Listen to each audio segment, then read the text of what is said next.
ସମସ୍ତଙ୍କୁ ଖ୍ରୀଷ୍ଟୀୟ ପ୍ରେମରେ ମୋର ନମସ୍କାର। ପ୍ରିୟ ମୋର ଭାଇ ଆଉ ଭଉଣୀମାନେ, ଧର୍ମଶାସ୍ତ୍ରରେ ଗୋଟେ ଜାଗାରେ ଲେଖାଯାଏ ଯେ ପ୍ରଭୁ ଯୀଶୁଙ୍କର ଗୋଟେ ନାମ ମାଥ୍ୟୁ 1:23ରେ ସେଇ ନାମ ବିଷୟରେ ଲେଖାଯାଏ ଯେ ସେ ନାମ ସ୍ୱର୍ଗଦୂତ ଦେଇନାହାନ୍ତି, ସେ ନାମ ଲୋକମାନେ ଦେଇଛନ୍ତି। ମାଥ୍ୟୁ 1ରେ ଲେଖାଯାଏ, ଲୋକମାନେ ତାହାଙ୍କ ନାମ ଦେଲେ ଇମାନୁଏଲ, ତାର ଅର୍ଥ ଆମ୍ଭ ସହିତ ପରମେଶ୍ୱର।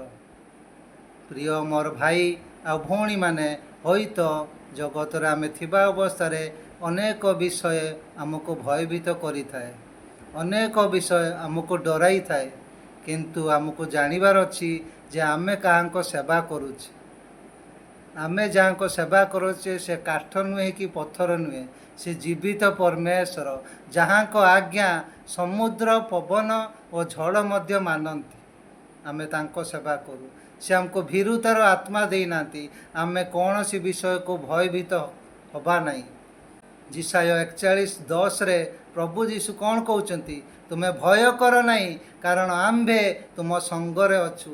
ନିରାଶ ହୁଅ ନାହିଁ, କାରଣ ଆମ୍ଭେ ତୁମ ପରମେଶ୍ୱର। ଆମେ ତୁମକୁ ସବଳ କରିବା, ଆମେ ତୁମର ସାହାଯ୍ୟ କରିବା। ଆମ୍ଭେ ଆପଣା ଧର୍ମ ସ୍ୱରୂପ ଦକ୍ଷିଣ ହସ୍ତରେ ତୁମକୁ ଧରି ରଖିବା। ପ୍ରିୟ ଭାଇ ଆଉ ଭଉଣୀମାନେ, ନିରାଶ ହୁଅ ନାହିଁ। ପ୍ରଭୁ ଯୀଶୁ କହୁଛନ୍ତି ନିରାଶ ହୁଅ ନାହିଁ, ଆମ୍ଭେ ତୁମର ସଙ୍ଗରେ ଅଛୁ। କହିଛନ୍ତି ଯୁଗାନ୍ତ ପର୍ଯ୍ୟନ୍ତ ଆମେ ତୁମ ସଙ୍ଗେ ସଙ୍ଗେ ରହିବା। ସେ ପ୍ରତିଜ୍ଞା କରିଛନ୍ତି, ଆମେ ବିଶ୍ୱାସକୁ ଧରି ରଖିବା, ତାହେଲେ ଆମେ ସବୁ ବିଷୟରେ ଜୟଲାଭ କରିବା ଆଉ ପରମେଶ୍ୱର ଆମ ପାଇଁ ରାସ୍ତା ଖୋଲିବେ। ଈଶ୍ୱରଙ୍କର ଗୌରବ ହେଉ।